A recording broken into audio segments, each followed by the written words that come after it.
새로운 의장으로 출발하시게 되신 소감과 앞으로의 뭐 계획이라든가 특별히 한국교회 차원에서 좀 더 관심을 가져야 될 부분들, 함께 해나갈 부분들에 대한 조언을 좀 청해드리고 싶습니다.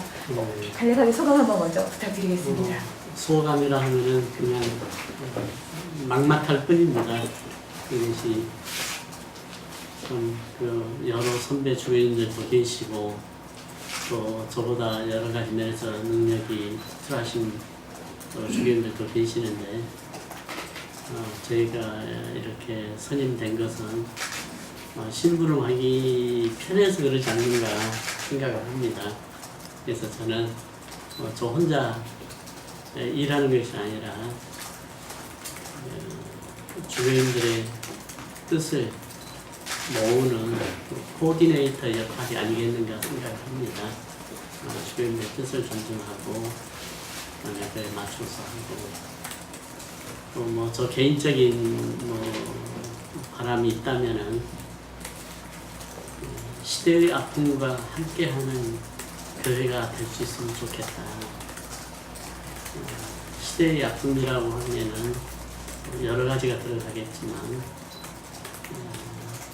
교황님께서 오셔서 한국 교회에 당부하신 가난한 사람들을 위한 가난한 교회가 되기 위해서 우리가 어떻게 살아야 될지 주교님들과 함께 고민하고 또 신자들의 의견을 이렇게 수렴해서 가장 시급한 일부터 또 그 중에서 우리가 가장 할 수 있는 일부터 구체적으로 해나가야 되지 않겠는가 생각을 합니다.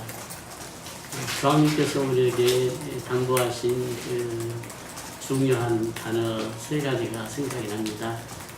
하나는 기업의 지킴이가 되어달라.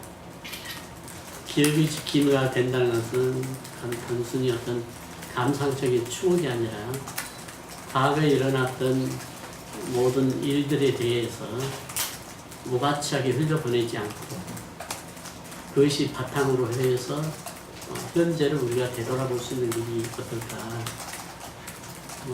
제가 학생 때 봤던 영화 중에 하나가 나타샤라는 영화가 있었는데 아카시아요? 나타샤. 나타샤. 독일 히틀러 치하에 레지스탕스 운동을 했던 유대인들을 소재로 한 영화인데 그 마지막 장면이 용서하라. 그러나 잊지는 마라. 우리가 과거의 기억을 한다는 것은 그냥 회상하는 것이 아니라 과거의 그 사건들을 현재화시키는 것이 의미가 있지 않겠는가 이런 의미에서 교황님께서 기업의 지킴이가 되어달라 그런 말씀을 아닌가 생각합니다. 또 하나는 교황님께서 희망의 지킴이가 되어달라. 사실 희망이 있으면 어떤 상황에서도 견뎌나갈 수 있습니다. 그런데 희망이 없다고 그러면 생을 포기하고 싶은 유혹이 많이 들 겁니다. 그래서 저는 특히 어려움 중에 있는 분들, 예를 들면은 가난한 자들이라는 그 표현 속에는 그냥 물질적으로 가난한 사람들만이 포함되는 것이 아니라 이주민들, 장애인들, 사회적 약자, 소외계층 이런 모든 사람들이 가난한 사람들이 범주에 들어가지 않겠는가. 그래서 그분들에게 뭔가 희망이 되어주는 것. 희망이 된다는 것은 우리가 어떤 해결 방안을 마련해 준다는 것이 아니라 함께 연대하고 있다. 당신들만이 애롭고 참혹하게 이렇게 사는 것이 아니라 우리 함께 하겠다. 그래서 이번에 주교님들께서도 많은 말씀하셨습니다. 가난한 자들과 연대하는 것이 참 중요하다. 여기에는 세월호 참사로 인해서 마음 아파하신 분들, 쌍용 자동차, 여러 가지 분들이 많이 계시죠. 그래서 교회는 함께 하겠다. 그리고 교회가 가난한 자들이 교회에 와서 이질감을 느끼지 않도록 그러니까 정말 좀 더 우리가 검소해지자. 그래서 제2차 바티칸 공의회 사목본장에 이런 얘기 있습니다. 가난한 자들이 사제관의 문턱을 넘어오기에 부끄러움을 느끼지 않도록 예. 사제들이 검소하게 살기를 바란다. 그런 당부 말씀이 있습니다. 그래서 희망을 함께 나누는 교회가 될 수 있으면 좋겠다. 사실 희망은 실패하는 데서 끝나는 것이 아니라 포기하는 데서 끝나는 것이 아니겠는가. 그렇다면 어떠한 상황에서도 포기하지 않도록 함께 하는 것이 우리의 몫이 아닌가 생각을 합니다. 그리고 또 하나 교황님께서 말씀하신 것은 증인이 되어달라. 증인은 말로서 하는 증인이 아니라 우리가 구체적인 행동을 보일 때 그것이 힘있지 않겠는가. 사람이 자기가 어떤 행동을 하는 데 있어서 어떤 말로서는 안 됩니다. 감동을 줘야 그것이 하나의 힘이 돼가지고 마음을 바꾸고 생각을 바꾸고 요즘 청소년들한테 논리적인 설득으로 해서 가능하겠습니까? 감동을 받아서 그러면 감동을 받게 하려고 하면 어떻게 하겠는가? 그것이 말이 아니라 내가 스스로 보여줘야죠. 그리고 슬퍼하지 말하는 것보다 가서 깨어나주고 같이 눈물을 흘리고 이것이 오히려 함께하는 것이고 그렇지 않겠는가 생각을 합니다. 그래서 저는 우리 교회가 그렇게 나가리라고 생각을 합니다. 심부름 잡는 현학적인 어떤 고상한 얘기가 아니라 구체적으로 시장 바닥에서 나물 파는 할머니에게 다가가서 나물 한 줌이라도 사주면서 함께하는 모습, 이것이 그들에게 희망이 되고 힘이 되고 그렇지 않겠는가 생각합니다. 그래서 저는 교황님께서 말씀하신 그 기업의 지킴이가 되어달라, 희망의 지킴이가 되어달라, 그리고 증인이 되라. 그래서 저는 복음의 정신과 교회의 가르침에 따라서 희망을 함께 나누는 교회가 될 수 있으면 좋겠다. 이것은 교황님이 말씀하셨듯이 인간에게 고통 앞에서는 좌도 우도 없다. 고통 그 자체를 함께 우리가 감내하는 그 연대감이 필요하지 않겠는가 생각합니다. 그래서 이미 이러한 교황님께서 하신 말씀은 이제까지 수없이 우리가 되풀이했던 내용들입니다. 그렇지만 우리에게 신선한 충격을 주신 것은 말로서가 아니라 교황님 자신이 이렇게 사신 모습들이 우리에게 감동을 준답니다. 예를 들면은 따로 출국하시는 날 아침 새벽 7시 교통경찰 60명을 중앙청 대사관에 초대해가지고 고생 많이 했다. 감사하다 하면서 교통경찰들을 손 잡아주시면서 이렇게 사진도 찍어주시고 얼마나 따뜻한 일입니까? 그 사랑은 함께 하는 거고 상대방을 배려하는 데서 구체적인 것이 나오지 않겠는가 생각합니다. 제가 말을 너무 많이 했습니다. 그 주교 연수 때 이제 설문조사 결과가 발표되는데요. 네. 그 내용들이 어떻게 보면은 그 교회가 어떻게 보면 숨기고 싶었던 네. 내용들이 많이 드러났습니다. 네. 주교님들에 대해서 개선하고 싶은 점, 신부들에 대해서 그런 그 결과들을 봤을 때 네. 주교님들과 의장 주교님 포함해서 어떤 생각이 드셨고 앞으로 어떻게 좀 한국 교회를 좀 변화시켜야 된다고 생각하세요? 네. 그래서 주교님들이 이구동성으로 말씀하셨어요. 우리 자화상이 그대로 드러났다. 부끄러움을 안고 있다. 이것은 꼭 우리들뿐만이 아니라 우리 모두가 공감하는 부끄러움이 아니겠는가. 그렇다고 그러면 어떤 한 부류의 사람의 문제가 아니라 우리 모두의 문제고 그 중에서도 주교라는 직분을 가지고 있으면 더 깨어있어야 되지 않겠나. 그런 점에서 조금 우리가 가성해야 되겠다. 그래서 어떤 주교님들은 연말에 통장을 0으로 만들겠다. 어떤 주교님들은 적어도 10분의 1 항상 그냥 가난한 분들 위해서 내놓겠다. 아까 다음에 강주인께서 말씀해 주실 겁니다. 우리가 어떤 결식을 했는가. 그러니까 이제 조그만한 일이라도 구체적으로 네. 실천을 해야 의미가 있지. 실천하지 않으면 또 무슨 의미가 있겠습니까? 그래서 그걸 많이 지금 고민하고 있습니다. 그래서 우리가 거듭나야 되지 않겠는가 생각합니다.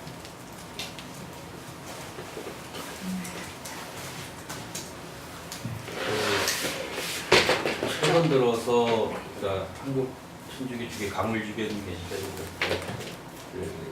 이제 보수 진영과 진보 진영 이른바 정치안에서 그런 거에 대한 갈등들이 좀 있습니다. 그래서 그 정의구현사재단이 미사를 할 때도 그 대한민국에서 천주교 모임이라는 단체와 그 반대 집회를 하고 이런 갈등들이 계속 이제 외부에서도 물론 이제 들어와서 좀 의도적으로 그런 분열을 일으키는 측면들도 있는 것 같은데 어쨌건 그런 부분에 있어서 정치적으로 교회를 바라보는 시각들이 양분되면서 약간 좋지 않은 시각들도 있거든요. 네. 이런 부분들은 어떻게 해결해 나갈 수 있을까요? 저는 그렇습니다. 근본적으로 정의구현사전 시민들이 지향하는 것이나 또 교회 어르신들이 지향하는 것이나 크게 다르지 않을 것이다.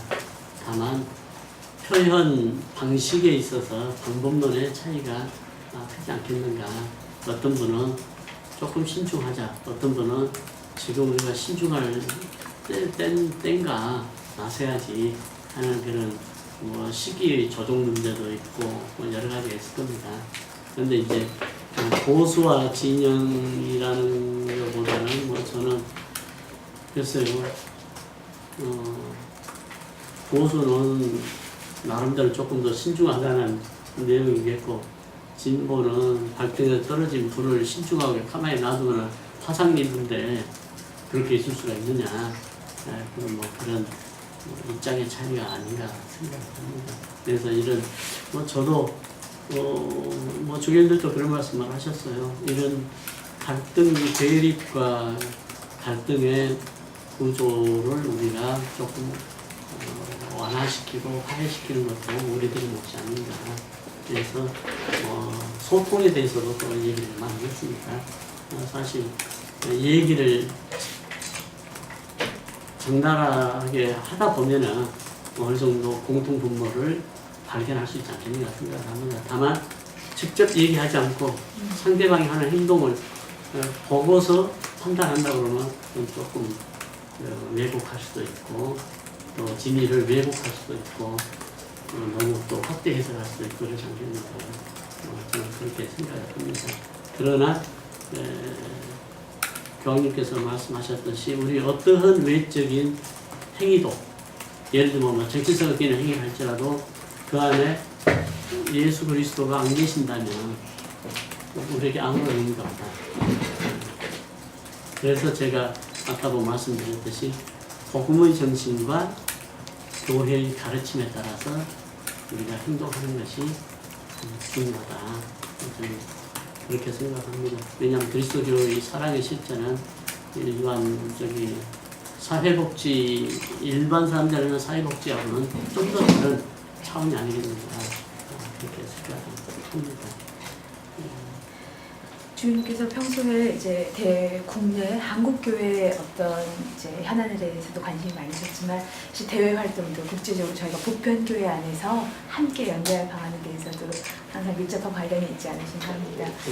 한국교회가 앞으로 이제 사실 교황님이 왔다 가셔서만이 아니라 이제 보편교회 안에서 해야 할 역할들도 많고 또 기대하시는 바들도 많고 한국이 발전하면서 한국교회에 대한 관심들도 많은데요. 한국교회가 대외적으로 특별히 보편교회 안에서 좀 어떤 구체적인 역할을 해나가는데 함께 했으면 좋겠다. 이렇게 좀 조언을 해주십니다. 이제까지 사실 한 70년대 말까지만 해도 우리는 받는 교회였습니다. 받는 교회가 물질적으로도 받았고 또 정신적으로도 받았고 그런데 이제는 우리가 어느 정도 경제적으로 조금 나아졌기 때문에 우리가 나눠야 되지 않겠는가. 나눠야 되지 않겠는가. 그래서 저는 다른 주인들도 그렇게 생각할 겁니다. 그전에는 우리 교회가 자매결연을 다른 나라 자매결연을 맺을 때 벽보기 위해서 자매결연을 맺는 경우가 많이 있었습니다. 네. 벽보기 위해서 네. 경제적으로 좀 지원을 받기 위해서. 그런데 지금은 이제 우리가 자매결연을 맺는다 그러면 우리보다 더 어렵게 사는 나라들과 자매결연을 맺어서 우리가 나누면 좋겠다. 그래서 아까도 그런 말씀이 나왔지만 어떤 주인도 그런 말씀하셨지만 돕는다는 표현보다는 연대하자는 표현을 많이 쓰자. 돕는다는 것은 하나의 상하관계에 있어서 시혜적인 그런 어떤 그 느낌이 있는데 연대한다는 것은 똑같은 입장에서 내가 가진 것을 이건 내 것이 아니고 내가 관리하고 있다. 나누자. 그것이 아니겠나 생각합니다.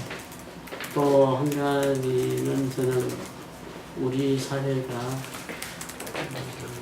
특히 경제적인 면에서나 여러 가지 면에서 정글의 법칙에 따라서 능력 있는 사람이 앞서가고 뒤처진 사람들은 그대로 뒤에서 뒤처지는 이런 경쟁 사회보다는 즉 특출한 사람이 100보 앞서가는 것보다는 함께 100사람이 함께 10보 가는 것이 연대하는 사회의 모습 아닌가 생각합니다. 그러려고 그러면은 우리가 조금 뭐라고 할까요? 조금 형편이 나은 사람들, 조금 더 건강한 사람들, 덜 건강한 사람, 덜 형편이 안 좋은 사람과 함께 나누는 운동을 했으면 좋겠다. 그리고 세월호를 통해서 우리가 느꼈지만은 사람이 빠진 경제는 교황님께서 말씀하셨듯이 새로운 복제다. 그래서 인간이 중심에 있는 경제, 인간이 중심이 되는 정치, 인간이 중심이 되는 문화.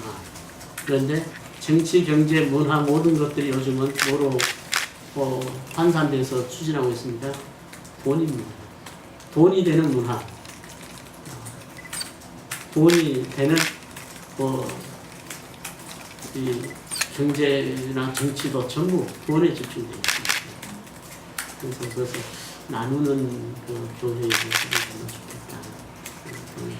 남북한을 합해서 민족의 아픔과 함께하는 교회가 될 수 있으면 좋겠다. 그래서 앞으로 보다 교회에서 앞으로 적극적으로 민족의 화해와 평화 공존을 위해서 나설 수 있기를 바란다. 꼭 그거